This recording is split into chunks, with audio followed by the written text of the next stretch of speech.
Welcome to the NFP Podcast, where we explore the empowering world of natural family planning. I'm Amy Smith.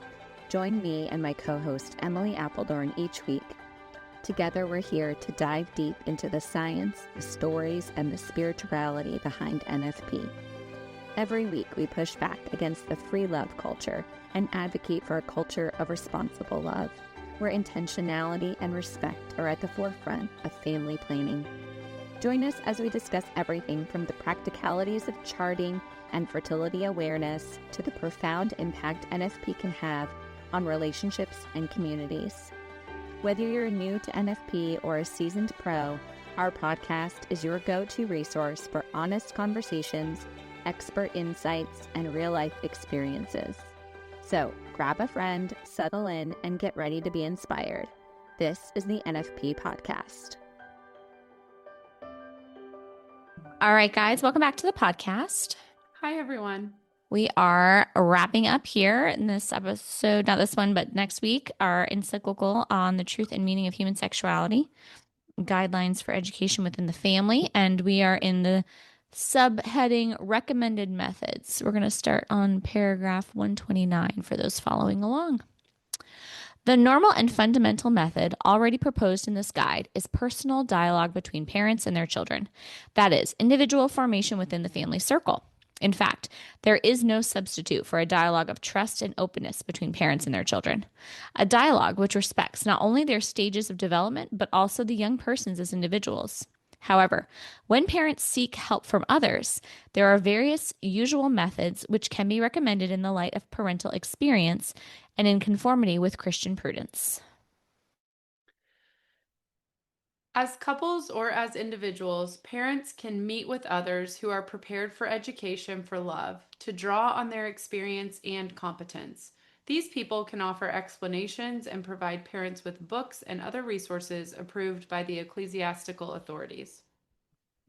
Parents who are not always prepared to face up to the problematic side of education for love can take part in meetings with their children, guided by expert persons who are worthy of trust. For example, doctors, priests, educators. In some cases, in the interest of greater freedom of expression, meetings where only daughters or sons are present seem preferable. In certain situations, parents can entrust part of education for love to another trustworthy person if there are matters which require a specific competence or pastoral care in particular cases. Catechesis on morality may be provided by other trustworthy persons, with particular emphasis on sexual ethics at puberty and adolescence. Parents should take an interest in the moral catechesis which is given to their own children outside the home and use it as a support for their own educational work. Such catechesis must not include the more intimate aspects of sexual information, whether biological or affective, which belong to individual formation within the family. The religious formation of the parents themselves, in particular, solid catechetical preparation of adults in the truth of love, builds the foundations of a mature faith that can guide them in the formation of their own children. This adult catechesis enables them not only to deepen their understanding of the community of life and love in marriage, but also helps them learn how to communicate better with their own children. Furthermore, in the very process of forming their children in love, parents will find that they benefit much because they will discover that this ministry of love helps them to maintain a living awareness of the gift they continually receive from their children. To make parents capable of carrying out their educational work, special formation courses with the help of experts can be promoted. Methods and ideologies to avoid. Today, parents should be attentive to ways in which an immoral education can be passed on to their children through various methods promoted by groups with positions and interests contrary to Christian morality. It would be impossible to indicate all unacceptable methods. Here are presented only some of the more widely diffused methods that threaten the rights of parents and the moral life of their children. In the first place, parents must reject secularized and antinatalist sex education, which puts God at the margin of life and regards the birth of a child as a threat. This sex education is spread by large organizations and international associations that promote abortion, sterilization, and contraception. These organizations want to impose a false lifestyle against the truth of human sexuality. Working at national or state levels, these organizations try to arouse the fear of the threat of overpopulation among children and young people to promote the contraceptive mentality, that is, the anti-life mentality. They spread false ideas about the reproductive health and sexual and reproductive rights of young people. Furthermore, some antinatalist organizations maintain those clinics which, violating the rights of parents, provide abortion and contraception for young people, thus promoting promiscuity and consequently an increase in teenage pregnancies. As we look towards the year 2000, how can we fail to think of the young? What is being held up to them? A society of things and not of persons? The right to do as they will form their earliest years, without any constraint, provided it is safe. The unreserved gift of self, mastery of one's instincts, the sense of responsibility, these are notions considered as belonging to another age. Before adolescence, the immoral nature of abortion, surgical or chemical, can be gradually explained in terms of Catholic morality and reverence for human life. As regards sterilization and contraception, these should not be discussed before adolescence and only in conformity with the teaching of the Catholic Church. Therefore, the moral, spiritual, and health values of methods for the natural regulation of fertility will be emphasized, at the same time indicating the dangers and ethical aspects of the artificial methods. In particular, the substantial and deep difference between natural methods and artificial methods will be shown, both with regard to respect for God's plan for marriage as well as for achieving the total reciprocal self-giving of husband and wife and openness to life. In some societies, professional associations of sex educators, sex counselors, and sex therapists are operating. Because their work is often based on unsound theories, lacking scientific value and closed to an authentic anthropology, and theories that do not recognize the true value of chastity, parents should regard such associations with great caution, no matter what official recognition they may have received. When their outlook is out of harmony with the teachings of the Church, this is evident not only in their work, but also in their publications, which are widely diffused in various countries. Another abuse occurs whenever sex education is given to children by teaching them all the intimate details of genital relationships, even in a graphic way. Today, this is often motivated by wanting to provide education for safe sex, above all in relation to the spread of AIDS. In this situation, parents must also reject a promotion of so-called safe sex or safer sex, a dangerous and immoral policy based on the deluded theory that the condom can provide adequate protection against AIDS. Parents must insist on continence outside of marriage and fidelity in marriage as the only true and secure education for the prevention of this contagious disease. One widely used but possibly harmful approach goes by the name of values clarification. Young people are encouraged to reflect upon, to clarify, and to decide upon moral issues with the greatest degree of autonomy, ignoring the objective reality of the moral law in general and disregarding the formation of consciences on the specific Christian moral precepts, as affirmed by the magisterium of the Church. Young people are given the idea that a moral code is something which they create themselves, as if man were the source and norm of morality. However, the values clarification method impedes the true freedom and autonomy of young people at an insecure stage of their development. In practice, not only is the opinion of the majority favored, but complex moral situations are put before young people, far removed from the normal moral choices they face each day, in which good or evil are easily recognizable. This unacceptable method tends to be closely linked with moral relativism and thus encourages indifference to moral law and permissiveness. Parents should also be attentive to ways in which sexual instruction can be inserted in the context of other subjects, which are otherwise useful. For example, health and hygiene, personal development, family life, children's literature, social and cultural studies, etc. In these situations, it is more difficult to control the content of sexual instruction. This method of inclusion is used in particular by those who promote sex instruction within the perspective of birth control, or in countries where the government does not respect the rights of parents in this field. But catechesis would also be distorted if the inseparable links between religion and morality were to be used as a pretext for introducing into religious instruction the biological and effective sexual information which the parents should give according to their prudent decision in their own home. Finally, as a general guideline, one needs to bear in mind that all the different methods of sexual education should be judged by parents in the light of the principles and moral norms of the church, which express human values in daily life. The negative effects which various methods can produce in the personality of children and young people should also be taken into account. Enculturation and education for love. An authentic education for love must take account of the cultural context in which the parents and their children live. As a union between professed faith and concrete life, enculturalization means creating a harmonious relationship between faith and culture, where Christ and his gospel have absolute precedence over culture. Therefore, because it transcends the entire natural and cultural order, the Christian faith is, on the one hand, compatible with all cultures insofar as they conform to right reason and goodwill, and on the other hand, to an eminent degree, is a dynamizing factor of culture. A single principle explains the totality of relationships between faith and culture. Grace respects nature, healing in it the wounds of sin, comforting and elevating it. Elevation to the divine life is the specific finality of grace, but it cannot realize this unless nature is healed and unless elevation to the supernatural order brings nature, in the way proper to itself, to the plenitude of perfection.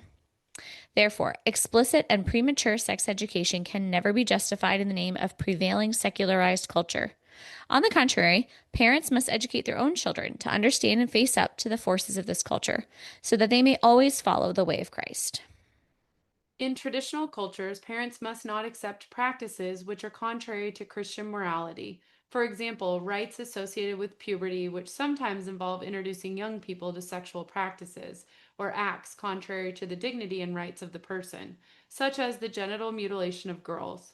Thus, the authorities of the church are to judge whether local customs are compatible with Christian morality. But the traditions of modesty and reserve in sexual matters, which characterize various societies, must be respected everywhere. At the same time, the right of young people to adequate information must be maintained. Furthermore, the particular role of the family in such a culture must be respected without imposing any Western model of sex education. Okay. That's the We end of made the it to the section. conclusion, I everyone. know. Wow. So funny. I wouldn't have thought this out of all the encyclicals we've done, this one's taken us, I think, the longest so far. It sure feels like it. Yeah. But it's great. I don't mean that to be like complaining. It's really good. I'm just like, oh my gosh, we actually see the line conclusion next. We do. So I don't know about you, Emily, but I was thinking, okay, people can't see me, but I have to just be transparent right now. My belly is like, it's the end of the day now, and I'm just feeling so pregnant. I'm like leaning back in my chair, and I have the microphone stand on my belly right now, Emily, so that I can be far away.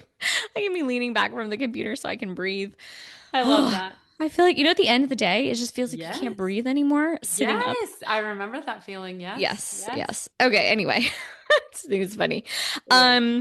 Okay, so I was thinking, especially this section when it was talking about AIDS, I thought, wow, if we were going to rewrite it for today, everything here obviously still applies, but just the cultural things that we're facing now, I don't think I've never heard a parent nowadays say anything about, I'm worried about my child with AIDS. It's more like a lot of the transgender stuff and just kids being exposed to things, too early and unnecessarily. I'd be curious how many people are even still worried about STDs, STIs. Like, Right. I feel like when we, early 2000s, like it wasn't AIDS anymore even then, as far as like, the topics per se. It was very much STDs, STIs in the early 2000s. And then I don't know if that's still the, fear tactic or if now it's just perhaps the fear tactic is pregnancy. Right. I really don't know. I was reminded also as we were reading this about the conversation we had with oh my gosh, I can't remember her name now. It escapes me. I have to look it up. It was such a good conversation too. Anyway, she was talking about it was the article that I had read from the Institute for Family Studies, and she came on to share about their approach to sexuality education and how one thing that abstinence education got wrong was kind of using the same lingo as everyone else to kind of paint pregnancy as something to avoid, like it's a bad thing, and how, well, no, we can like want to promote, and anyway, the argument of like, well, maybe all these years of promoting, anti-pregnancy, teen pregnancy wasn't necessarily the best. Maybe that has now contributed to people's not wanting to have children or view it as like a really bad negative outcome of engaging in intercourse, as opposed to more framing the question of like, having children in a specific context is going to lead to better health outcomes physically for the mom and also just overall for every party involved. So I feel like that was just like a really interesting kind of, thought to have and kind of thought conversation to kind of lean into of like, oh yeah, I wonder if we could have marketed and continue to now or change like how we talk about that issue, which is, not to give pregnancy a bad name. I feel like but to the still say, answer. go Yeah, ahead. go ahead. No, finish what you were gonna. No, Yeah. but to just say like it's, within a context is what we want to promote. I feel like the answer is yes, we could have had a difference because if you look at this whole, I'm just gonna, bring in Charlie Kirk here, God rest his soul.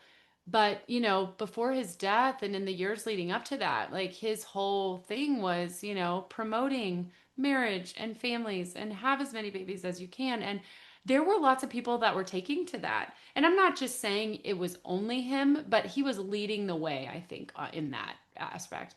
And people were responding. I mean, I think that there was culturally a shift among young people with the idea that, yeah, that's not a bad idea.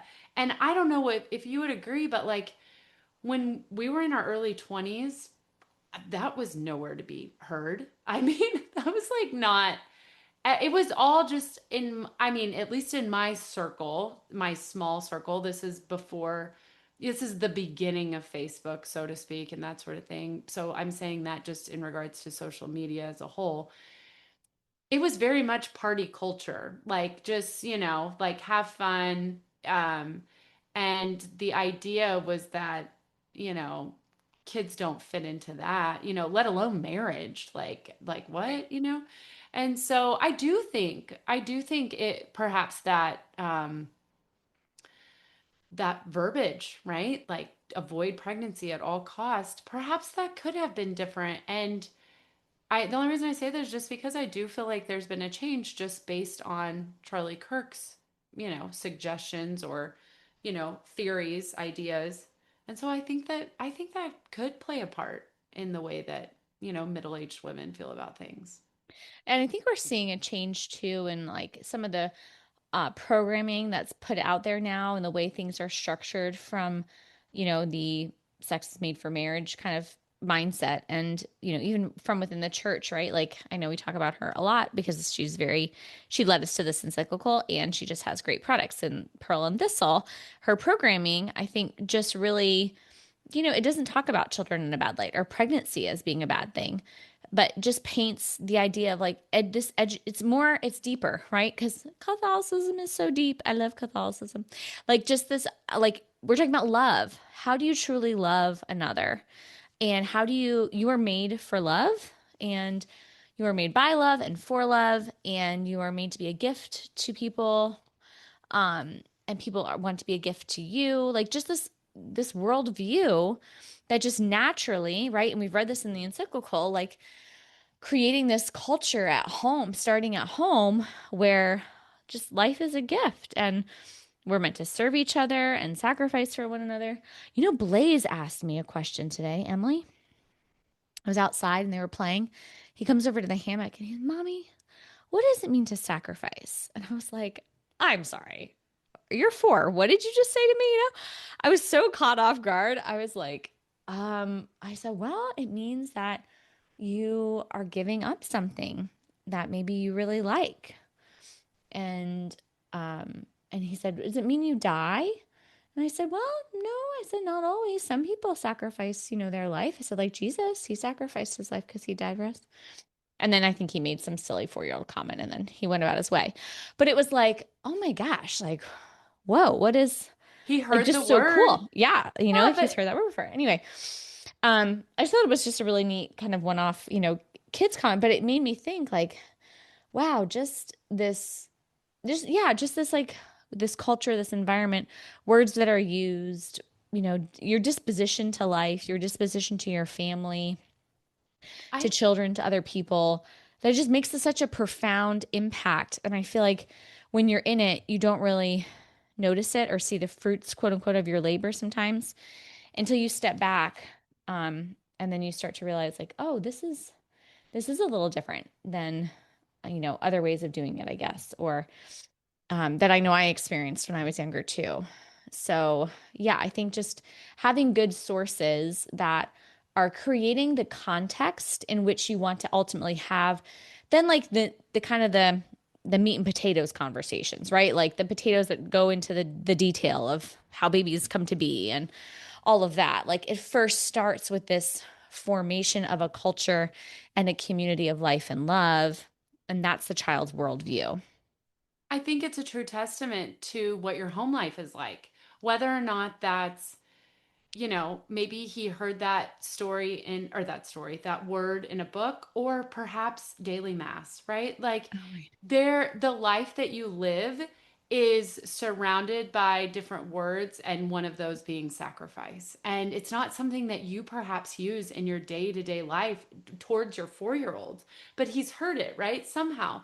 And so your family life is cultivating that atmosphere, just like you said, so that when those bigger subjects come up, like it's a culmination of a lot of little topics. And I think that's one of the biggest things I've realized from this encyclical. I used to have, I think we've talked about this before. I had a distorted view of families that weren't very interested in the overall health of the woman's body. I'll just put it that way, like, or understanding the body in a health perspective, right? Like as a teen or for their teens. And now, after reading this encyclical, I realize no, no, no, no, no. Their family life provides a natural, I mean, the families I'm thinking of, okay, that I think you and I both would think of, their family life provides education about all of this purely based on the the the household of their family. And I think that's so beautiful. And I did not have a grasp on that until reading this. I didn't understand how that works. I just didn't. But I can see it now. And I think it's so beautiful. And I think each parent knows what's best for their child or what's happening in their home, or at least they should know what's happening in their home. And they they have the right to say, no, something's not for our family, or that doesn't work for our family. And they don't have to explain their reasoning, right? For And sure. as a true Yep. friend or a true educator, we should be able not not judge that. And I think I'm talking to myself, honestly, because I think I did have a judgmental view of that in the past. And now, praise God, I feel like this encyclical has really opened my eyes to what that can look like in the home. I totally can relate. Yes, I can totally relate to that. I think I was very in my zealous early stages of doing this type of thing. And especially when I got into like kind of the passion to educate young people. Um, yeah, I kind of misjudged parents who said, no, thank you, thinking that, okay, well, you need to get comfortable talking about this with your child because they need to learn it. And As if no thank you meant that they weren't right, comfortable, exactly, right? That's what I exactly. thought too. Yeah, Right. no, Like, wait, it what? You was don't want to talk about it, right? right, That's the way I right, interpreted it. right, exactly. Yep. And not at all. And like I think I shared last time too, is, now like I'm just going to do this little talk at church for moms and their daughters. And when I get asked, like, hey, this mom wants to ask you questions about what you're going to talk about, I'm like, please. Like, it's such a different response now than before. It was very like self-conscious, like, oh, like she doesn't trust me or this. And I'm like, no, now, like, I totally am like, please ask me lots. In fact, I find it like, wow, good for you, mom. Like, you're not just going to bring your mom to, daughter to some talk, regardless of whether or not the church is hosting her. I mean, you don't know what the church is. No one in the church knew exactly what I was going to say either. So, Not like you submitted your talk ahead of time to exactly. anyone. Exactly. So, good for you for doing your due diligence. When I got off the phone with her, doing your due diligence, sorry. When I got off the phone with her, or right when our conversation ended, she was satisfied with my answers. And I said, but if you think of something else, please don't hesitate to reach out. Like, feel free to give me a call and ask whatever question you'd like. Because you could tell, like, during our conversation, it's hard. I mean, I know, like, as an adult, it's hard to kind of confront another adult. I was telling you, Emily, how we're having like our shower redone or whatever.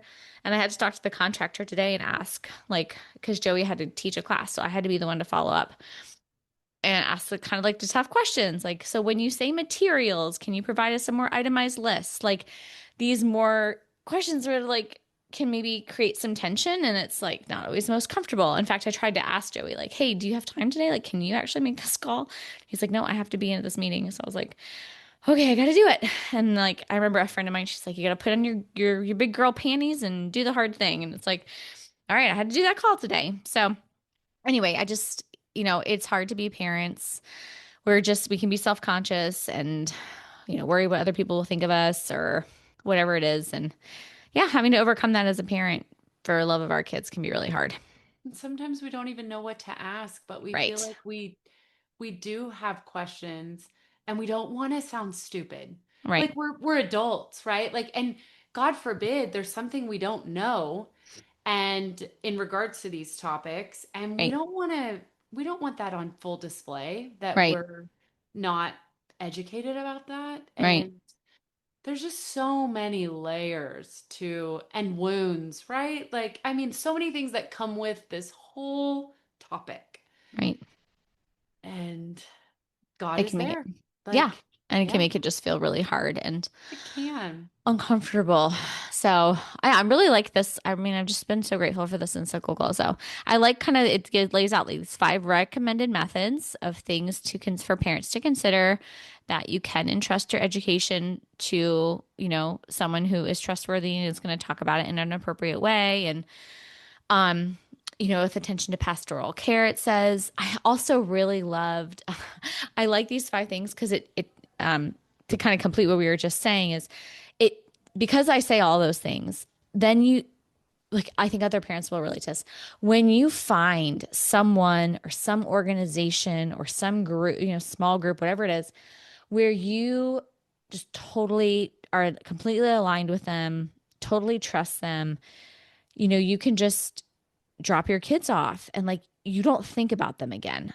You know what I'm talking about, Emily? Like, there is like so much peace in that. I do. To know that I'm not then pondering like, okay, like what books are you reading to them, or what snacks are you giving them, or what are you showing them on TV, or, like what activities you guys going to do? What if someone says, what if a kid says something to my kid? How are you going to respond? Like, these are all things that Joey and I have had to have conversations with other adults about before we've given our children over to them for different lengths of time.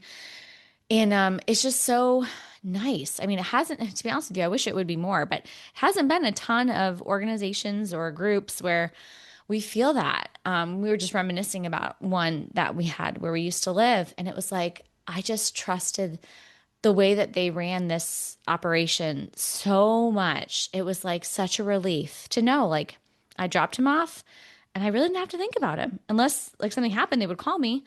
You didn't have to think about it. And it's sad that like we don't feel that way about all the things that are happening in our church community sometimes.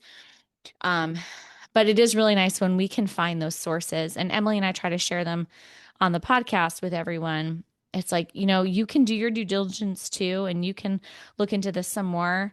But it's also just really nice to know, like, oh gosh, whatever this person puts out, I know I can trust it. And that's like so nice. So, so nice. When it feels like you're working cooperatively with whoever you're leaving your kids with, whether that's a school situation, church situation, family friend situation, like you're working together. You're not like there's an open dialogue, right? Right. Like if we have a question, we want to know, like, it might be a hard question, but like we can ask it, like Right. there's no, and then this is what I always love. You can make a change. We were Right. just talking about this before we hopped on here. Like, if something is not the way it seems, you can make a change and do not get stuck in the thought that you can't. Like, don't get the tunnel vision that whatever the decision is this school year or this catechesis year or whatever, that is what it's going to be until the end. That is not the case. God just turned us upside down. It's almost 2 years ago, just a complete middle of the school year change. And when I say school year, I'm talking like pre-K, like this is not, and it's been such a blessing for us. And it was best for our family. And at the time, it just felt confusing, right? But don't be afraid to make a change. You just want to be open to whatever God is leading you to. And if something's not right for your kid, you can find something, or just look within your household and perhaps bring things inside. Right. For sure. Yeah. And I think that this next point kind of speaks to that, is the importance of the religious formation of the parents. That's in 134 that we read. How having solid catechetical preparation for adults in the truth of love builds the foundation of a mature faith that can then guide them in the formation of their own children. And I feel like that is just a summary for this whole encyclical. Didn't we talk about this last time? I think we were reading too, about how we can have all the catechetical stuff for kids, and that's great. But ultimately, oh yeah, we did talk about this, because I said, like, that's why I really love parent-child catechetical programs, because it helps equip the parent in kind of a discreet way to be the lifelong formators of their children, which is what they are. So Is there a theory or an idea behind bringing in the parents to be more involved in this aspect rather than focusing it all on the teaching of the child from the educator perspective within the parish? I don't know the answer to that. I remember watching an interview of this woman who took over religious faith formation um, at a parish, I think like in Minnesota or somewhere in the upper Midwest. I can't remember now. But man, she was so on fire. She made it the policy at the parish that in order for your child to receive the sacrament, you have to go to a faith formation class as an adult. Like a long-term class or like a one-time class? Like if your child wants to be, receive First Holy Communion, you have to go to the faith formation classes in order for your child to receive First Holy Communion. Like, you weren't allowed to drop your kid off and walk away. So I think it's very interesting. She just was, but they saw such a revival in their parish. Like, it was amazing what happened, because parents weren't catechized well. Like, they learned, they didn't know it. So I think there's something to that. I know there's a parish in our area who the director of faith formation there, she runs a family focused faith formation program, and she has these like family catechetical packets. And so once a month they meet, all the parents come and they meet, and she goes over kind of the monthly lessons and things. And then I could be wrong, but I think like then they kind of take it home, and they don't meet back for another, month. And like it's done at home. I think the kids might come for one more class, but they're doing stuff at home throughout the month. And the parents really like it because it's very guided. And they're getting a lot from it. They're feeling like, oh yeah, like someone is, tending to our dearth in knowledge so that we can do this, because ultimately we want to feel confident in how we answer our children's questions, and we want to do our job well and be able to answer this. And I think our own, because we're human, parents are human, right? Like our own pride, our own, self-esteem, all those things. Like it doesn't feel good when my kid asks me a question and I don't know it. And I know I don't know it. So it makes me feel very insecure. So yeah, I think that is like a huge thing. I know, me too. So it's definitely being done, and it can be done. And I think there are parents out there, obviously, that are already doing that and that are very well catechized. And so I think it can look different, depending on the family's needs and stuff. But yeah, to have there be the primary focus of the parents as the educators. I also think too, I'm curious, I'd love to ask this maybe to a priest.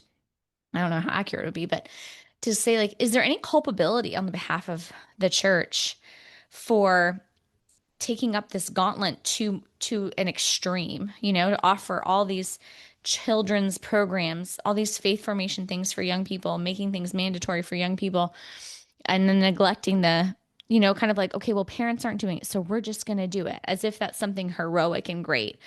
as opposed to saying, well, no, maybe you need to like pick up the harder job, which is like get the parents involved. What are you doing on that end? More so than just like sending an email notification, or a text message, like, are you making things mandatory for them? Are you giving them a quiz to say like, how well do you know this? How well are you preparing your child for the sacrament? Does father sit down with the parent and the child when he interviews them for confirmation, or just the child? Like, yeah, anyway, I think that sometimes, if for the sake of charity, we can be overly charitable and not focused on the right thing. I don't know if this is a good comparison, but it's making me think like perhaps is it a trustworthy aspect? Like, does the church or the parish not trust the parents to relay the information that they feel like is adequate?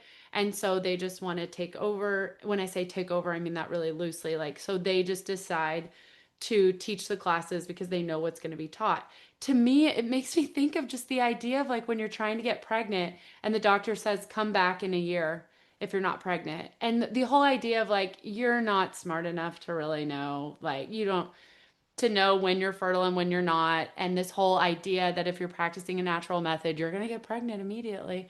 Like, is it this idea of trust? Like, oh, you couldn't possibly know.